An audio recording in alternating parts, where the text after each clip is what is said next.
양도세 어렵다고요? 야구를 예로 들어서 헷갈리기 쉬운 양도소득세를 쉽게 풀어드릴게요.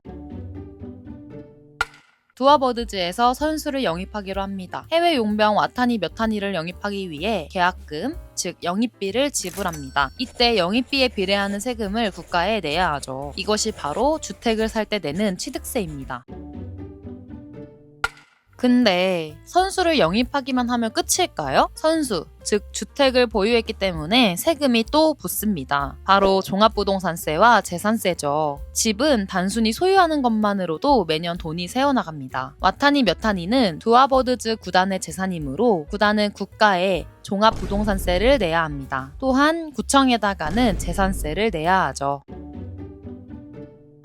몇 년 후 와타니 몇 타니는 시즌 40홈런을 치며 리그에서 맹활약을 하고 몸값이 무려 3배나 올랐습니다. 두아버드즈는 고민하죠. 지금 트레이드하면 큰 차익이 나겠는데? 와타니 몇 타니를 이적시키기로 결정합니다. 두아버드즈는 큰 차익을 남겼죠. 이때 붙는 세금이 양도소득세입니다. 양도소득세란 주택을 팔 때 차익에 대해 내는 세금입니다.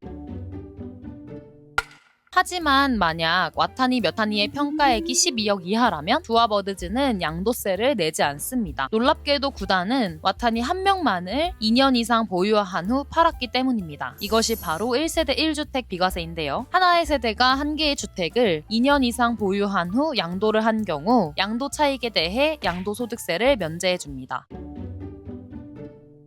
와타니를 판 돈으로 새로운 선수 2명을 영입하기로 합니다. 바로 육현진과 정후아유. 두아버드즈는 선수 2명을 보유하게 됐습니다. 즉 주택 2채를 가진 다주택자가 된 거죠. 이때부터는 선수의 보유와 이적에 더욱 신중해야 합니다.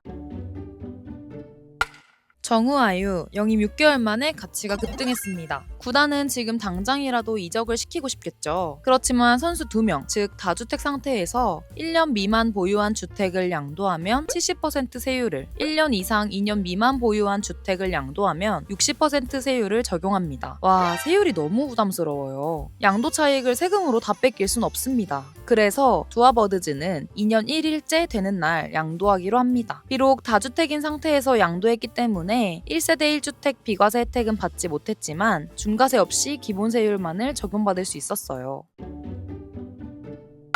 이제 두아버드즈에는 육현진 선수 1명만 남았습니다. 4년 뒤 육현진 선수는 가치 20억으로 평가가 됐습니다. 자, 퀴즈 시간입니다. 이 시점에 육현진, 즉 주택을 양도한다면 1세대 1주택 비과세를 받을 수 있을까요? 12억까지는 비과세가 되지만 12억을 초과하는 8억에 대해서는 세금을 내야 합니다. 하지만 장기 보유 특별공제는 적용할 수 있습니다. 부동산을 3년 이상 보유하면 보유기간과 거주기간에 따라 최대 80%까지 공제를 받을 수 있는 제도입니다. 그럼 총정리해드릴게요. 첫 번째, 부동산을 취득하실 때 부동산 가액에 따라 부과되는 취득세를 납부하셔야 합니다. 두 번째, 보유세라고 해서 종합부동산세와 재산세가 있었죠. 종합부동산세는 국세청에 내는 국세이고요. 재산세는 구청에 내는 지방세입니다. 세 번째, 부동산 등을 팔 때 양도 차익에 부과하는 세금, 바로 양도소득세가 있었고요. 이때 1세대가 1주택을 2년 이상 보유한 후 양도를 하는 경우에는 비과세 혜택이 주어집니다. 2주택 이상 소유하신 경우 1년 미만 보유 후 양도하시는 경우엔 중과세가 적용이 되고요. 1세대 1주택자가 3년 이상 장기 보유하는 경우 장기 보유 특별공제를 적용받으실 수 있습니다.